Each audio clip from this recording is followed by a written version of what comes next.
చేసుకోలేదు కదా. ఆయన భార్య చెప్పినా కూడా చేసుకోమని ఆమె కూడా అన్నదట, కానీ చేసుకోలేదు ఆయన. వాళ్ళు అట్లనే ఉన్నారట. ఓ ఇల్లు కట్టుకున్నాడు, ఓ షాప్ పెట్టుకున్నాడు, అది నడిచి పిల్ల పెద్దగైన తర్వాత వక్ఫ్ లో ఒకతను ఆ పిల్లను ఒక పర్టికులర్ వ్యక్తికి ఇచ్చి, ఇగో ఈయన కొడుకే ఇచ్చి నువ్వు పెళ్లి చేయాలి. నేను ఆయనకి ఇస్తాను, నాకు ఆస్తి రాదు, నేను మంచిగా చదువుకున్న పిల్లని, ఆ పిల్ల మంచిగా పెరగాలి అని అనేసి అన్నాడు. అంటే అచ్చా నువ్వు ఇంట్లో మాట్లాడతావా అని చెప్పేసి వాళ్ళ ఇంటిని వక్ఫ్కి ఆయనకైనా ఇచ్చేసి, ఆ వక్ఫ్ మెంబర్ నీ వక్ఫ్ది అని చెప్పేసి చెప్పిండు. చెప్పి నువ్వు ఇప్పుడు నేను చెప్పిన పిల్లగానికి నీ బిడ్డ నుంచి పెళ్లి చేసినావా, ఈ ఇల్లు నీకు నీ నెత్తి మీద ఇల్లు ఉంటుంది, లేదా చెప్పి ఇప్పుడు ఇద్దరు భార్య భర్తలు ఏం చేయాలని అర్థం కాక పిల్లల మీద ఎన్నో ఆశలు పెట్టుకొని పెంచుకున్నారు. వాళ్ళు చదివించుకుని సోఫాలు కుట్టారు.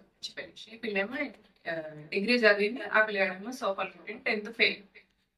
వాళ్ళకు కూడా అన్యాయం జరిగింది.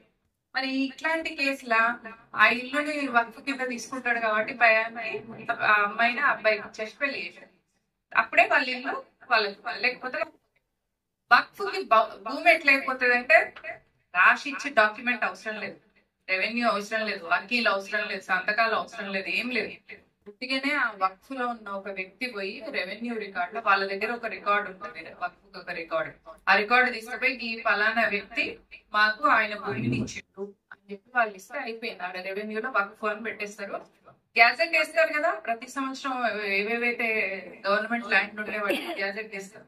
ఆ గ్యాజెట్ తీసిందల్లా మీ భూమి కూడా మీరు వక్ఫ్కి ఇచ్చినట్టు ఉంటది, అంతే. మీకు ఇన్ఫర్మేషన్ ఉండదు, మీరు వచ్చి చెప్పుడు ఉండదు, మీరు వచ్చి సంతకాలు చేయాల్సింది ఉండదు, ఏముండదు. సంవత్సరం లోపల మీకు తెలుసుకోవాలి, మీరే పోయి అరే నా భూమిని నేను ఇయ్యలేదని మీరే చెప్పుకోవాలి. మీరు సంవత్సరం లోపల ఊకే గ్యాజెట్ తీసుకుంటాము, మనకి ఏదన్నా జాగుందా, ఎప్పుడు అటు సైడ్ పోయినప్పుడు ఆడ జాగున్నదా, ఎవరన్నా ఏమన్నా వేసిందా లేదా పోయి చూస్తాం, మళ్ళీ పోయి మన పని మనం చేసుకుంటాం. ఊకే సంవత్సరానికి ఒకసారి పోయి రెవెన్యూ రికార్డులలో నా జాగ ఇట్లా అడగ